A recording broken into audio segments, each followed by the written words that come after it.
Prime Minister, thanks for your time. Great to be with you, Chris, and thank you for dressing up in the dinner suit. Thank you. Very, very, very Yes, I'm becoming. very proud of this dinner suit. Yeah, Thank you, should sir. be. First of all, I want to briefly touch on John Tamihere. I don't want to spend my life on him, but he made some pretty provocative comments suggesting that your government was worse than Nazi Germany. Yeah, pretty vile, pretty disrespectful and disgusting comments, frankly. But, you know, these are the people that Labor and Chris Hipkins wants to be in government with, and certainly I won't be in government with them. He's a radical, isn't he? Well, again, I just think those comments are utterly out of order, you know, and pretty disrespectful. But the fact that Labor and Chris Hipkins want to be in power with them, that's their decision, but it's not mine. Let's discuss supermarkets. So you release this legislation, you want to fast-track supermarkets to come to New Zealand faster.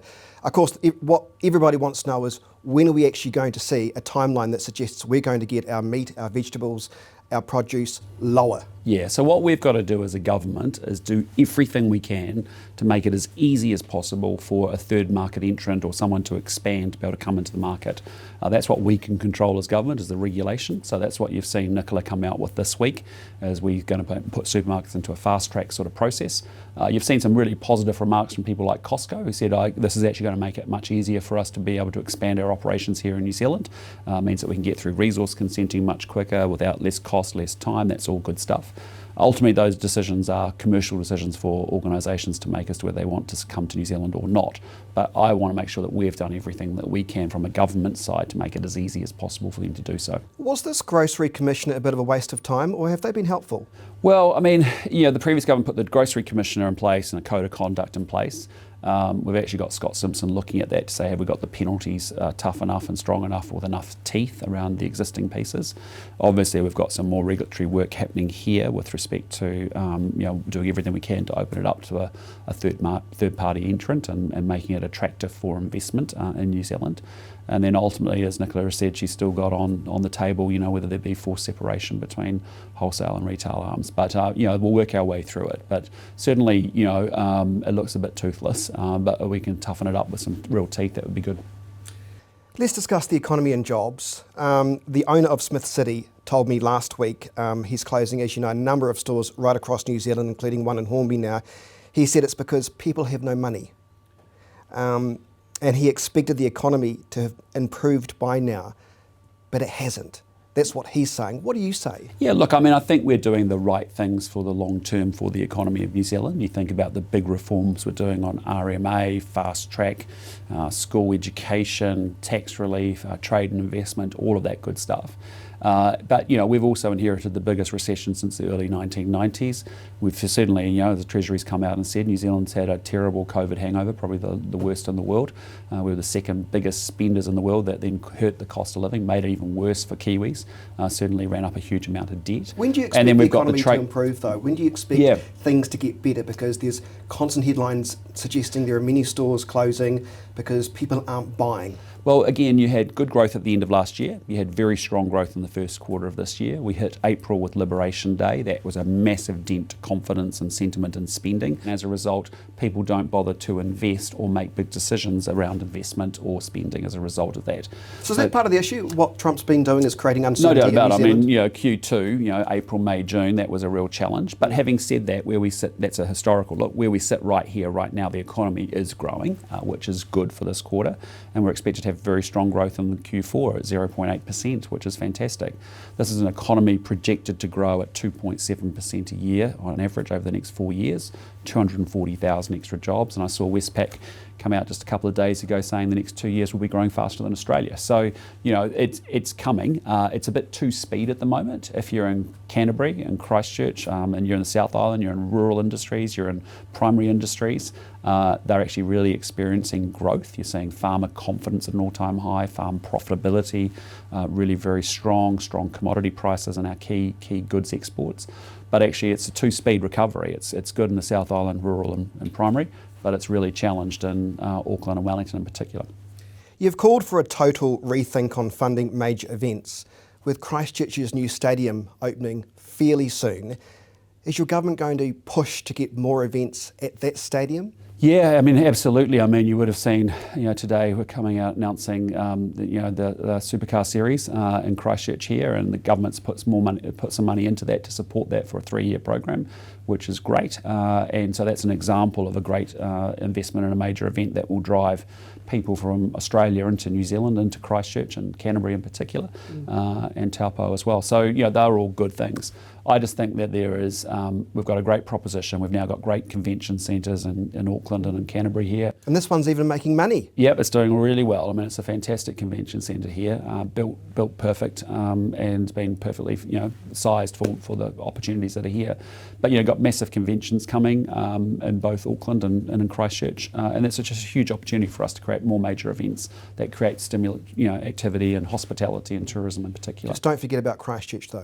Rest assured we're not. Christchurch is doing well. We want it to continue to do well. We want it really pumping. And, Christchurch is doing better than certainly Auckland and Wellington at the moment. It is, when it comes and to that's a good thing. And we want to see the whole country do well, but including South Island. One thing Christchurch arguably isn't doing well at is with its council staff. And I'll give you an example. The staff recently ignored overwhelming support to keep those cave rock masks lights as they are, because there was a minority of people who didn't like the look of them, who said they looked a bit too religious. So despite 84% of the submissions, huge number of submissions, hundreds saying leave it as it is, the council staff still came up with 3 different options, which didn't even include do nothing. Doesn't that point to a problem with democracy in council, where you've got council staff who are running the ship despite what the public say? And that's a problem.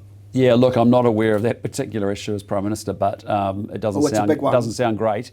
And I'd just say to you, again, to all the people of Canterbury and Christchurch, is you get what you deserve. And so if you don't vote in local government, you don't get representation that represents you in it, you've got a big opportunity this September to make your choices as to who you're going to vote for, because those are decisions for local communities to make with their local government and their representatives.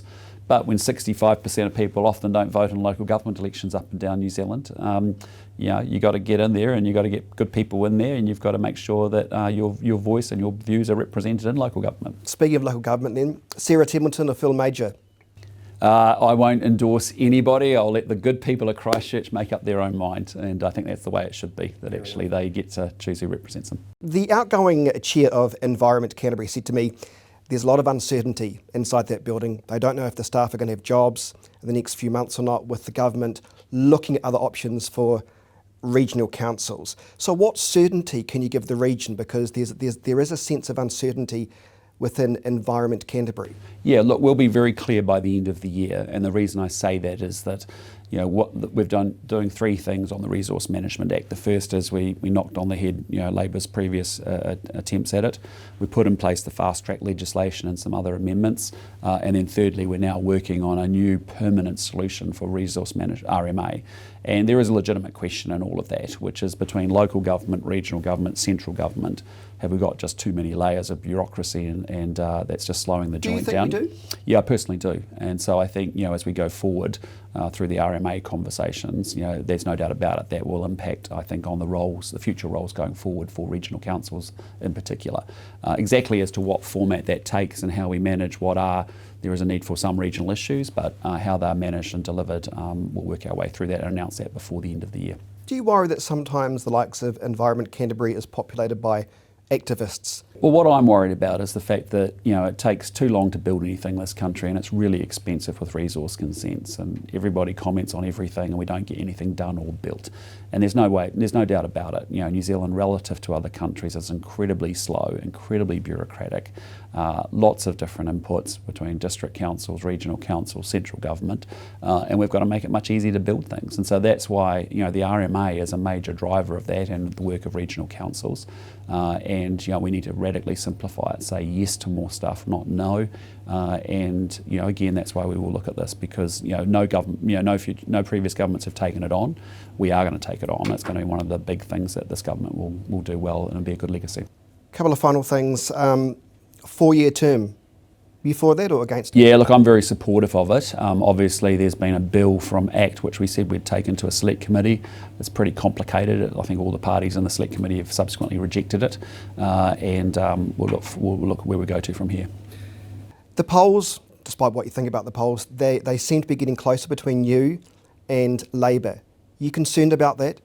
Well, really, I'm just focused on what I've got to do, which is actually deliver for the New Zealand people, and they'll make their decision as to whether they think they're better off with the government that has a good economic plan, a plan for the future. What do you want New Zealanders to judge you on right now? Well, results, delivery, and improvements. You know, will they be able to go from a 2023 election to a 26 election and say, look, actually they have rebuilt this economy, they've got it growing again, they've actually restored law and order, and they're delivering better public services, particularly in health and education. I think that's what New Zealanders are really focused on. That's what I'm focused on, and that's what our government's organised around doing. So, yeah, they'll make their call and their decision around that. Every MMP election, as you know, is very, very close. But, you know, I'm very confident we as a government are doing, you know, we've inherited a hell of a mess. And if you frankly want to go back to tax more, spend more, borrow more, and create the pain and suffering that we're all just trying to clean up now, well, I don't think New Zealand's going to go for that. And just finally, you had fish and chips last night in Christchurch. Where'd you go and what'd you buy? Well, came up Riccarton Road, was going to pop into Theo's, which is a great place I used to go to when I was popping out from Boys High on my way to Riccarton Mall. And they were closed at 7 o'clock. So anyway, moved on to the Golden Fish Bar, corner of Riccarton and Wainui Road. Right. Popped in there, met some pretty eclectic characters. What did you buy?